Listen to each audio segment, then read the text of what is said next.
Hello दोस्तों, my self और आज हम लेके आए हैं आपके लिए केस का पार्ट 1 में हमने नॉमिनेटिव और एक्यूजेटिव के बारे में बात कर ली थी, जिसमें नॉमिनेटिव में होता था कि सब्जेक्ट का रोल प्ले करता था नाउन, और इसमें ऑब्जेक्टिव में होता था ऑब्जेक्ट का रोल प्ले करता था। तो यहाँ पे देखिए, राम जो है सब्जेक्ट का रोल प्ले कर रहा है, मोहन जो है ऑब्जेक्ट का रोल प्ले कर रहा है, और मीट जो है माई वर्ब।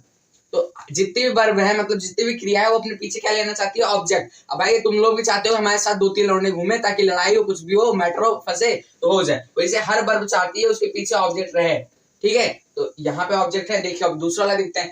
राम तो भैया देखो इसी तरह सब्जेक्ट का रोल प्ले कर रहा है। गोज है हमारी वर्ब, टू क्या है और स्कूल क्या है, दिमाग में आ रहा होगा जो बताया कि ऑब्जेक्ट क्या कहते हैं। हर वर्ब अपने पीछे ऑब्जेक्ट लेना चाहती है तो ऑब्जेक्ट होगा, लेकिन ऑब्जेक्ट नहीं है ये। टू हमारा हो जाएगा प्रीपोजिशन। ये तो नाउन है, कौन सा नाउन है? कॉमन नाउन है। लेकिन ये नाउन हमें नहीं बताना ये रोल कौन सा प्ले कर रही है, ये रोल कौन सा प्ले कर रही है। देखो हमने बताया था ऑब्जेक्ट के लिए हु, व्हाट और हुम, ठीक। तो इसमें लगा दो राम गोज टू व्हाट, आ रहा है सो नहीं। राम गोज टू हुम, आ रहा है सो नहीं आ रहा। तो इसका मतलब ये ऑब्जेक्ट नहीं है, ये तो है क्या? ये एडवर्ब है भाई साहब। ये देखो इसकी विशेषता बता रही है। राम कहाँ जा रहा है? स्कूल जा रहा है। Where?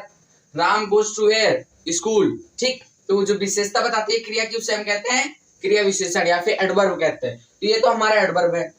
To M I preposition हमने बात की थी, जैसे कि ये राजी नहीं थे, इनके साथ क्या कहते हैं, ये मतलब शादी कराने राजी नहीं थे, तो ये लड़का गया टू मामा के पास, तो टू मामा ने जुगाड़ किया, इन दोनों को साझा किया, फिर क्या कहते हैं शादी करा दी। दोनों का मतलब कॉम्बिनेशन बैठ गया। अब ये सोचता है कि हमारे मतलब ये ऑब्जेक्ट है किसके? इसके ऑब्जेक्ट नहीं है। तो ये तो सोच रहा है हमारा ऑब्जेक्ट बन गया, लेकिन इसके ऑब्जेक्ट नहीं बने। टू प्रीपोजिशन मामा के ऑब्जेक्ट बन गए हैं, इन्हें कहेंगे प्रीपोजिशनल ऑब्जेक्ट। इसका भाई एडवर्ब ही है। वो क्या है? एडवर्ब है। क्या है? इसकी विशेषता बता रहा है ना राम की। तो प्रीपोजिशन का यूज हो गया यहाँ पे। देखिए फिर से, राम हमारा सब्जेक्ट, ये वर्ब, और ये प्रीपोजिशन, ये हो गया ऑब्जेक्ट है। बट किसका ऑब्जेक्ट है? प्रीपोजिशन का। प्रीपोजिशनल ऑब्जेक्ट है, ना कि इसका ऑब्जेक्ट है क्रिया का। वर्ब का ऑब्जेक्ट नहीं है। प्रीपोजिशनल वर्ब का ये एडवर्ब है भाई। चलो ये बात हो गई, हमने इन दोनों के बारे में पढ़ लिया, सब्जेक्टिव और ऑब्जेक्टिव।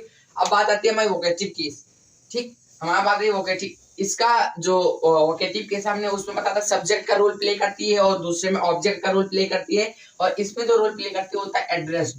एड्रेस से कुछ आ रहा होगा, घर का एड्रेस, घर का पता, उसी की तरह है। एड्रेस देना, एड्रेस करना, संकेत करना, किसी को इंडिकेट करना, ठीक। तो वोकेटिव केस जैसे हो जाता है, मान लो एक टीचर है, ठीक, क्लास में टीचर है और बहुत सारे बच्चे हैं, वहां पे बहुत सारे बच्चे हैं। तो उन्हीं बच्चों में से किसी का भी नाम मोहित है, किसी का भी नाम मोहित है। तो टीचर कहेगी, कैसे कहेगी? मोहित स्टैंड अप। हमने बताया कि मैम है, कोई मैम है और उनके क्लास में 10 बच्चे हैं, तो उन्होंने उन्हीं 10 बच्चों में से कोई मोहित है, मैम ने उन्हें कहा मोहित स्टैंड अप। क्या कहा? मोहित स्टैंड अप। तो अगर हम सेंटेंस को ऐसा लिख दें, मोहित स्टैंड अप, क्या है? सही है? नहीं, सही नहीं है, ये गलत है। क्योंकि मैम ने मोहित कहने के बाद थोड़ी देर रुकी, और रुकावट के लिए हमें लगाते हैं कॉमा। इंग्लिश में रुकावट के लिए कॉमा लगाते हैं। तो मोहित स्टैंड अप हो गया। स्टैंड अप हमारा हो गया इंपरेटिव सेंटेंस। मोहित नहीं है सब्जेक्ट हमारा। सब्जेक्ट इंपरेटिव सेंटेंस में यू रहता है, यू छिपा रहता है। सब्जेक्ट ये तो हमारा हो गया, ये वोकेटिव केस, वोकेटिव हो गया। ये इसको इंडिकेट किया जा रहा है, इसको एड्रेस किया जा रहा है, ठीक। तो ये हो गया हमारा। अच्छा, हमने बात की थी 12th वगैरह में, क्या कहते हैं, आप लोग फंसते हैं कंपटीशन वगैरह में। जैसे कि 12th में डायरेक्ट इनडायरेक्ट आते हैं। जैसे डायरेक्ट में लिखा रहता है she said Mohit, she said, फिर देखिए कॉमा लगा तो रुकना पड़ेगा, सी सेड फिर मोहित, ठीक। She said Mohit stand up, ये है हमारा डायरेक्ट। इसको चेंज करना रहता है इनडायरेक्ट में। तो बच्चे यही सोचते हैं भैया देखो सब्जेक्ट और वर्ब है, तो यानी इसका प्रेजेंट इंडेफिनिट होगा, खटाक से चेंज कर देते हैं उसको प्रेजेंट इंडेफिनिट सोच के। लेकिन ऐसा नहीं है, ये आ जाता है हमारा इंपरेटिव सेंटेंस में, ना कि प्रेजेंट इंडेफिनिट में। ध्यान देते रहेगा, जब कॉमा लगाए बाबू तो वो आएगा हमारा वोकेटिव केस में, और इसके बाद जो है इसका हो जाएगा यू स्टैंड अप, यानी कि इंपरेटिव सेंटेंस में है। तो ध्यान देके चेंज करिएगा।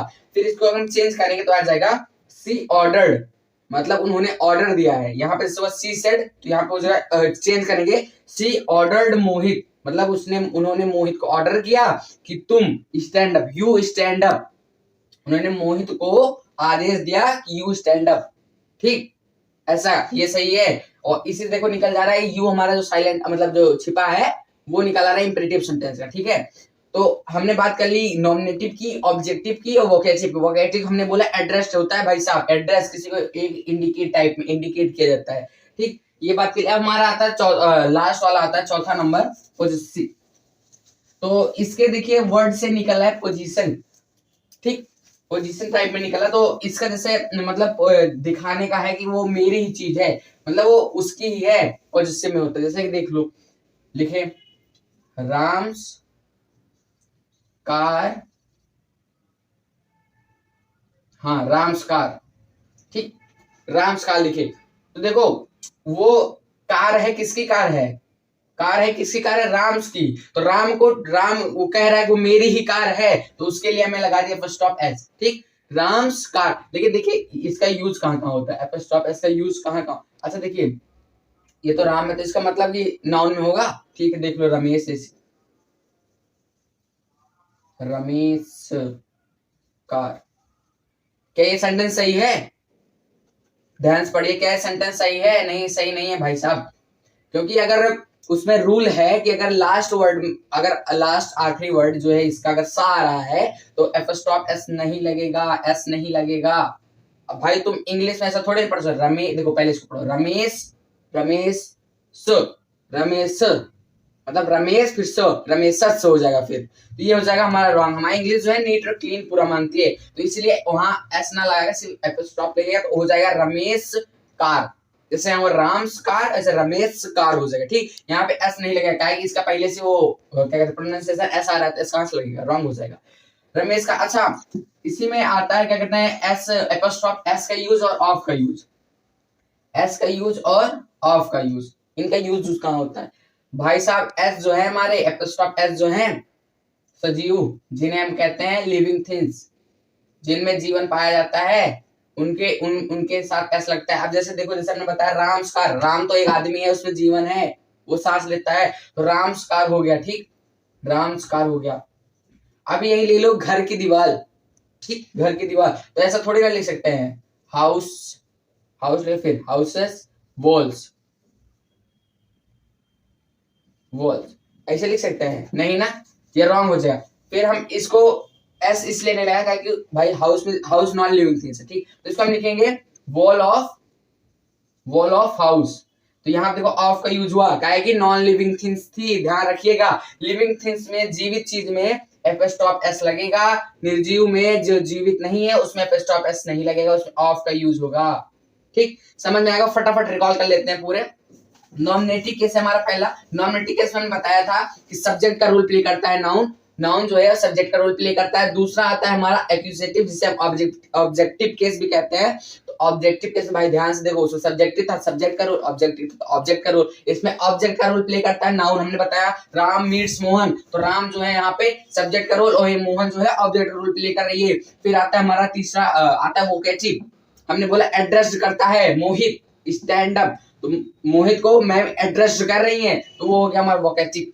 फिर आता है हमारा लास्ट वाला पॉजेसिव, हमने बताया पोजीशन दिखाता है वो मेरा ही है, ठीक, उसे इंडिकेट करता है वो मेरा ही है, पोजीशन टाइप में दिखाता है वो। जैसे हमने बताया राम्स कार, ठीक, राम्स कार यानी राम इंडिकेट कर रहा है वो मेरी ही कार है, राम्स कार। और फिर हमने बोला कि निर्जीव के लिए एस एपोस्ट्रोफ एस नहीं लगता, ऑफ का यूज होता है, ठीक, एपोस्ट्रोफ एस का यूज नहीं होता, ऑफ का यूज होता है। जैसे हमने कहा घर की दीवार, तो वॉल ऑफ होम होगा, ना कि होम्स वॉल होगा, ठीक है। तो वीडियो अच्छी लगी हो लाइक एंड शेयर, मिलते हैं नेक्स्ट वीडियो में, थैंक यू।